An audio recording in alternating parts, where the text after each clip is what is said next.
No. Today... Today, we're doing a review on this.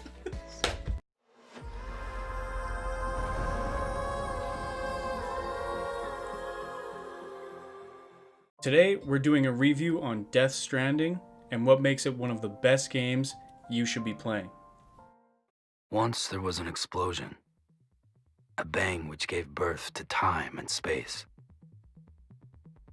Once there was an explosion, a bang which set a planet spinning in that space.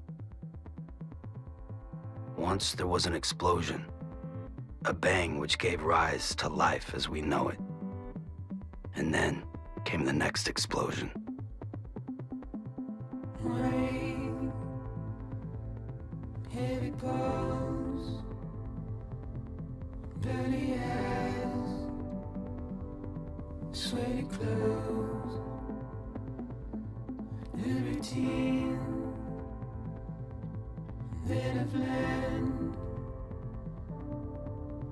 to understand. The intro cinematic and music when you first start the game sets such a beautiful tone for the adventure of a lifetime.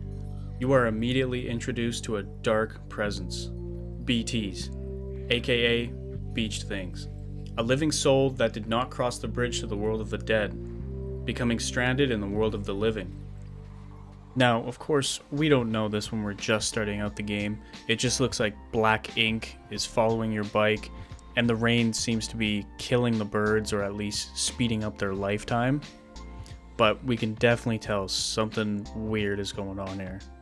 Next thing I know, I was crashing into a lady with an umbrella that was able to teleport out of thin air just before getting absolutely yeeted into oblivion.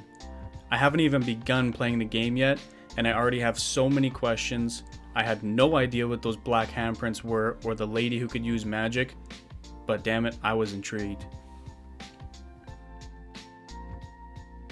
You then finally get the chance to play the game, picking up your package and moving towards your first objective. Now, I will admit my start was a little shaky, as I was still trying to get used to the new controls and the mechanics of the game, and I ended up falling off the cliff and discovering that I'm a repatriate much sooner than other people, I feel. But yeah, try to avoid falling off cliffs first thing in the game.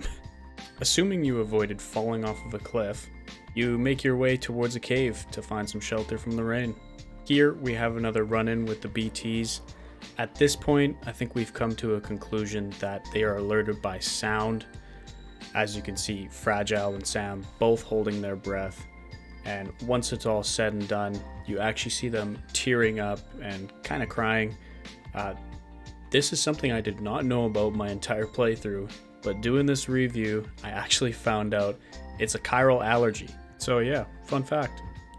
There were so many pieces to that intro that confused me and had me asking tons of questions. What is the ink on the ground? Why is it shaped like a hand? Why are birds falling from the sky and turning gray? Why am I crying? Why is my butt shaped like a plum? Wait. Death Stranding has such a rich and unique story, and the developers did such a beautiful job of portraying it in the beginning. Yeah, we've all heard about how Death Stranding is a walking simulator, and while your main objective throughout the game is to deliver goods, there is so much more to discover and experience. Every station you make a delivery to brings it into the chiral network and adds an improvement to the gameplay. Whether it be a vehicle that you unlock for the first time, an assault rifle that allows you to take out mules and BTs, or a floating carrier that you can load with packages, or jump into and ride down the side of a mountain. Which, by the way, is the most badass way to use the carrier. Sam's arsenal is constantly improving throughout the game, all of which is showcased in your private room. A place where you can rest, admire the gear you have obtained, and listen to some of the most amazing music that you've unlocked throughout the world.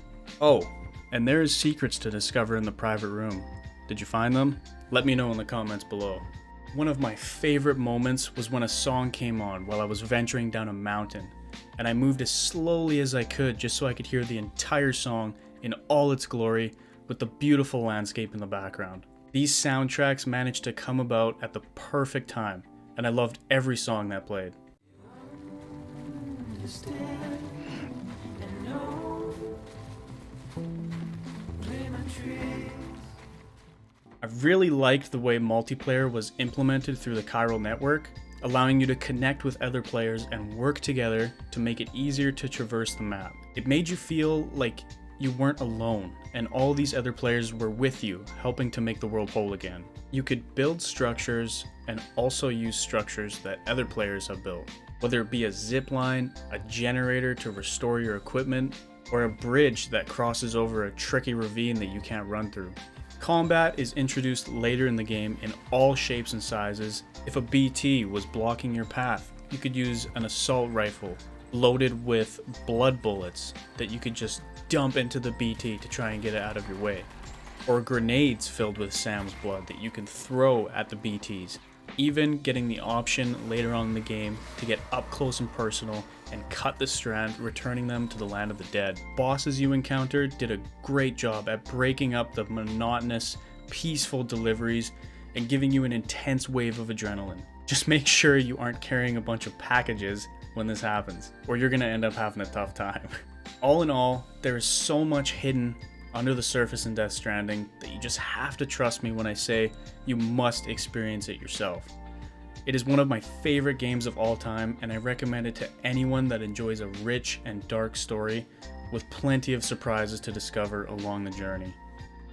I really wanted to make sure that this review was as short as I could possibly make it, because I wanted to avoid spoiling anything or putting too much gameplay into the review, so that it gives you guys, if you haven't played it yet, a chance to actually experience the game in all its glory.